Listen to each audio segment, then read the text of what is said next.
All right, so I just finished my phone call 24 hours ago. All right, so we wanted to do this little mini episode just to finish up the episode that we did yesterday, that was released yesterday, the episode 30, the Iron Monkey episode. I was at work, I have a gig, so unbeknownst to me, my show was half an hour earlier. Who knew? Anyways, I swear to God, I'm a real professional. Anyways, we got to give the show a proper dismount. Where we last left off, I was vamping and promoting the show, but I left it. We were leaving off at our rankings. We talked about our favorite scenes and we did our rankings. I gave it 5 cocodazos out of 5. One of my favorite kung fu movies of all time. Super fun. 5 out of 5. Now we can get Nery Now let's get Nery's final conclusion. So, Nery, what is your ranking? My rating for Iron Monkey, and again, this is my first time viewing Iron Monkey. My rating is it moved up because it was lower until I saw Mike's passion for it. And I think again, this is one of those movies where if you watch it with a friend, it's better. So it's moved up to a 3 out of 5. Unnecessary flashbacks that I did. We just 3 out of 5. 3 out of 5. I don't want to say unnecessary because they were necessary, but 3 out of 5 roughly like shoehorned in flashbacks. 3 out of 5 exposition bombs in a conversation. Yeah, in the middle of 3 out of 5 awkward, let's bring up your dead dad for no reason conversations. It was lower. It was lower, but your passion for it, I was like, all right, maybe I'm wrong.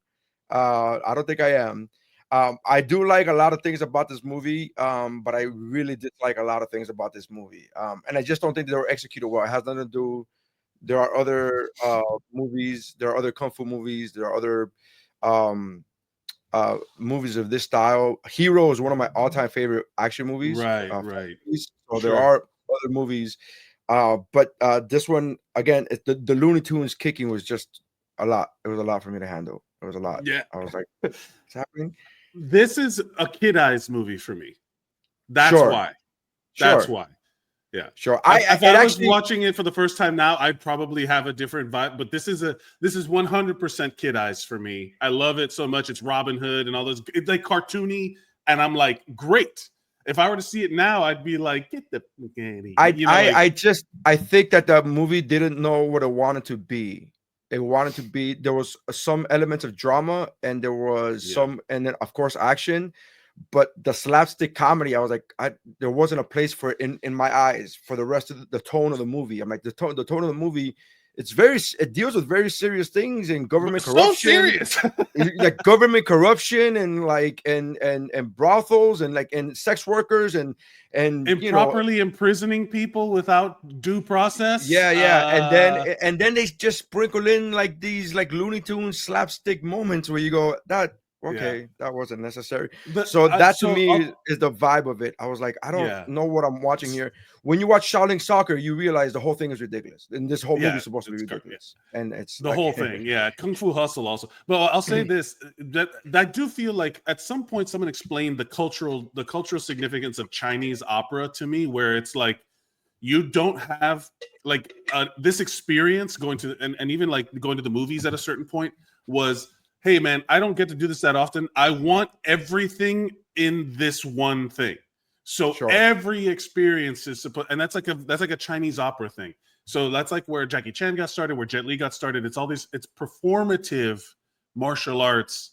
Yes. And it's almost, and it's supposed to be like, it's almost like expected that you're going to go from comedy to drama to romance to, like all, it's almost like expected. So I guess knowing that, always kind of flavors these kung fu, these like traditional like Chinese kung fu movies, like Hong Kong cinema also, where they want, like a little bit of everything in your thing, and so it always colors that for me. Yeah, I'm not opposed to comedy sprinkled in, but the slapstick comedy is a different level of comedy where I'm just like, I did not, You know what I mean? Like if you make a joke, right? Like in an action movie, in all our favorite superhero movies, because this is basically a superhero movie. In all of our favorite superhero movies, you know, DC got a lot of flack for not having enough humor, for not having enough levity, you know. Yeah, no dark and gritty reboots. So right. So like I'm all for like having levity in these superhero movies, in these action movies, but the slapstick of it is like, oh, this feels weird. It's like this that to me again. I don't mean to talk. I wish, you know what? Another thing that raised it up for me from a 2 to a 3 is the fact that this is the bad guy from Karate Kid. I was like, oh no, it's like, yeah, he's in more things. Different. Yeah, he looks very different. Although I will say that half shaved head style of this era of Chinese culture makes everything look so dated, like that's so specific to a time thing that whenever you see it, it's almost like, well, I know what I'm in for. You know what I mean? Like I know, this is what I'm getting. So yeah, it's so specific. The looks, you know. Yeah. So, but I guess, and again, it moved up from a 3 because I was watching and I was like, there's no way I could ever recommend this movie to somebody who's like, what movie do you recommend? I was like, I could recommend Hero. I could recommend even Crouching Tiger, which I have not seen since its theatrical debut.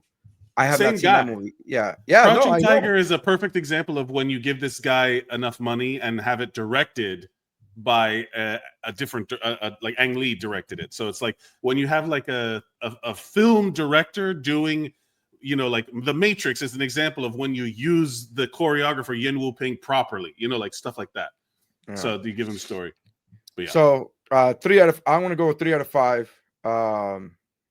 I really want to, you know what? I'm going to go 2.5. 2.5. I can't go 3. I can't go because 3 is a recommendation. I can't recommend this movie. I can't recommend this movie. 2.5. You don't think someone could have fun watching this movie? I think someone could have fun if you're watching it in a group.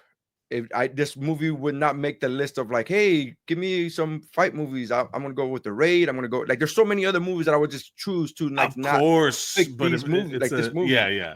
So it's just, because to me 3 is always a recommendation. 3 out of 5 is a recommendation, and I can't give it whatever the score, man. I'm not going to question. I just 2.5. 2.5. 3. It's the half is you recommend it as a movie to watch with other people in this spirit. And the spirit and the setting. Yeah. And you have to know, it's kind of like one of those things when you watch, like when somebody watches Superman Returns, you go, no, you got to watch part Superman 1 and 2 with Christopher Reeve, and then you watch this one. It's like there's a lot of homework. So this is that kind of movie where it was like, wait, you got to understand the feeling of, so it's Chinese opera, and then what they do, and then you have to explain all of this, and then show them this, and you're like, oh, then okay, this. All right, fine. I'll give it to you. I love this movie. I unabashedly give it a 5. I like the action. I love all those aspects of it. The action that's not slapstick is top notch, is really cool. Yeah. I really appreciate it. The second, the ramping up of the drama and the big combat at the end really kind of like serve that purpose, I think, for you. But the beginning, it's very cartoony. Yeah. So I'm gonna go with that. All right. So time for it's my turn to pick the next movie. Yeah. And I was trying to find like a point from this movie to the next movie. And I really, the only thing I could think of is the kind of secret identity. That's the only thing. It's like it's such a like thin. What? It's a secret. A secret identity is a secret identity, man. Yeah, he's the Iron Monkey, but he's really Dr. Wong. So choosing the secret identity. What's the word I'm looking for? Daisy chain. Thread.